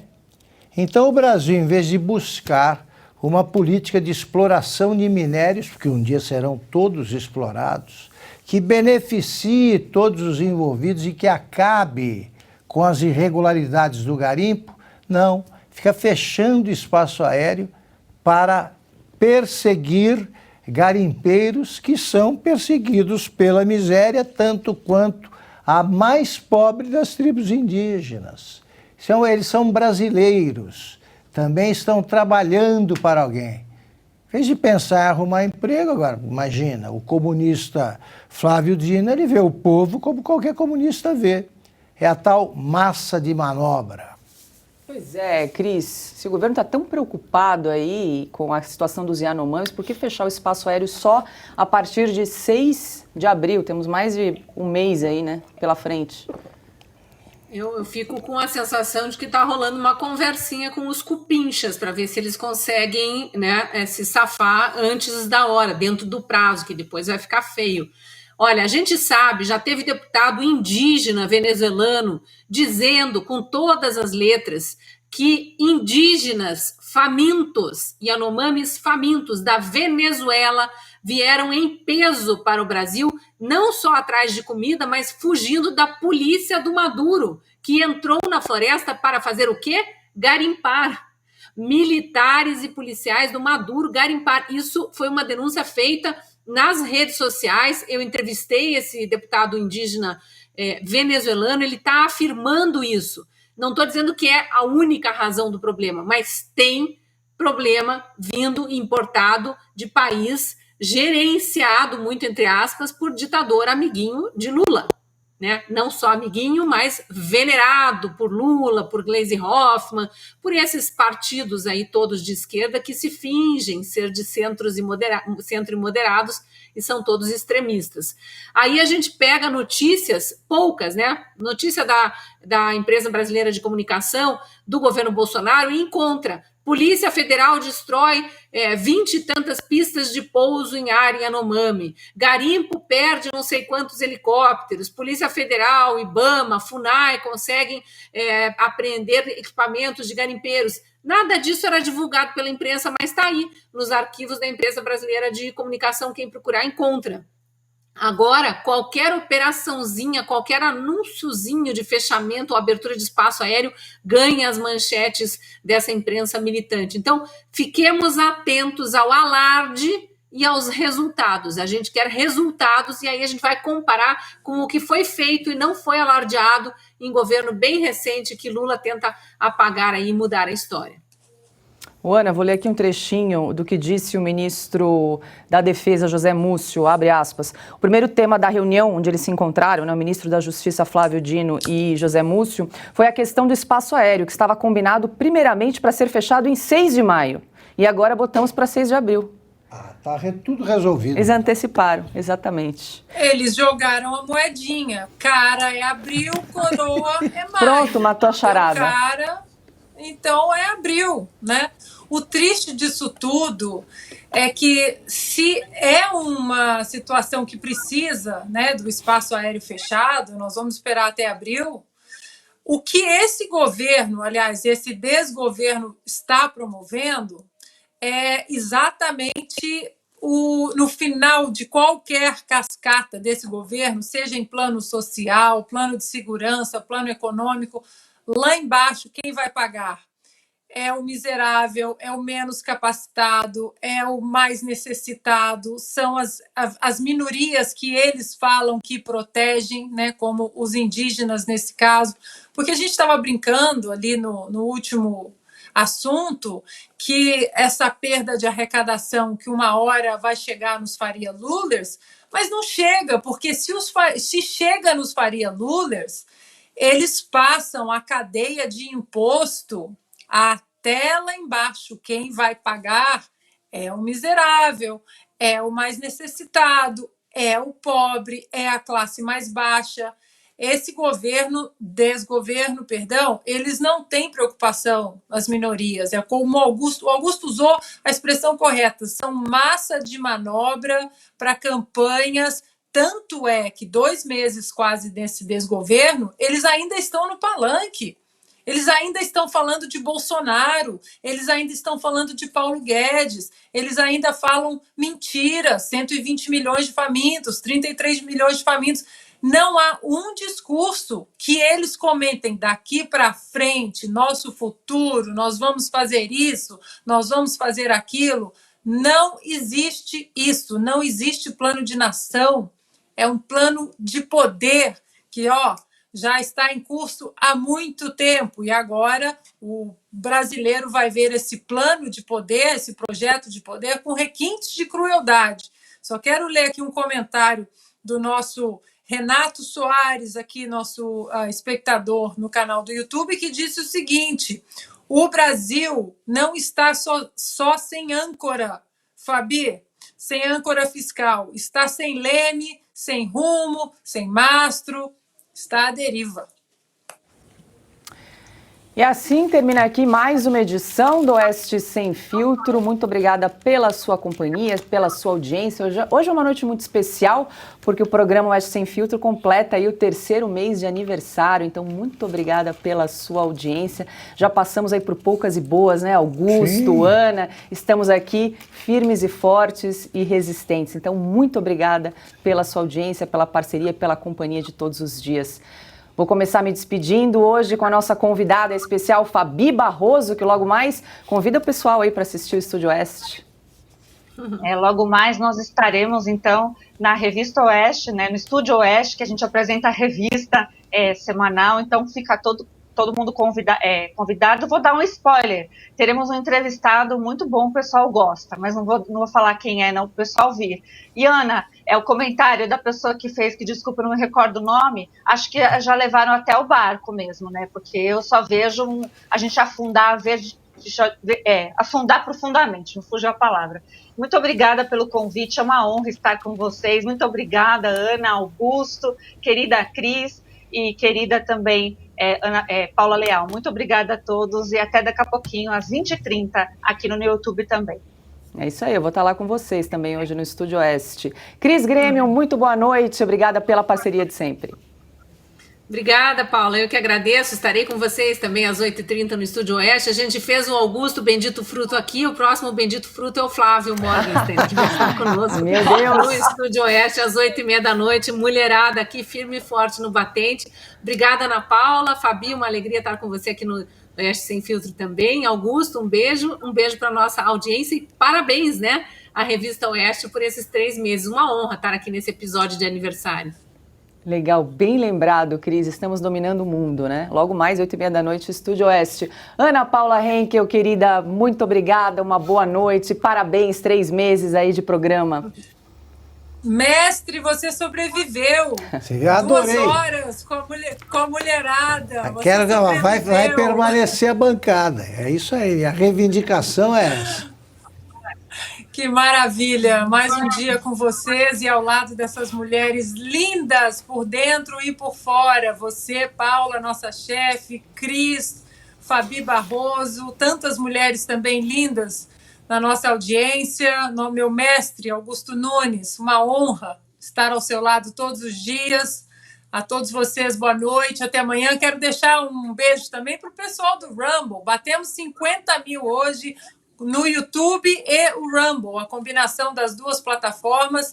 Tem um pessoal que está lá ainda. Então, um beijo, muito obrigada a todos vocês. Até amanhã. Cris, a produção está aqui atualizando. Ana, a produção está atualizando aqui, diz que batemos 57 mil nas duas plataformas. Sucesso esse terceiro aniversário. E aí, Augusto? Boa noite, estou muito feliz, como vocês percebem. Que celebração, né? Isso é ótimo. Com vocês. Boa noite, minhas queridas Paula, Fabi, Ana, Cris. É ótimo fazer o programa com vocês. Quero sempre. Boa noite a vocês que nos acompanharam até aqui.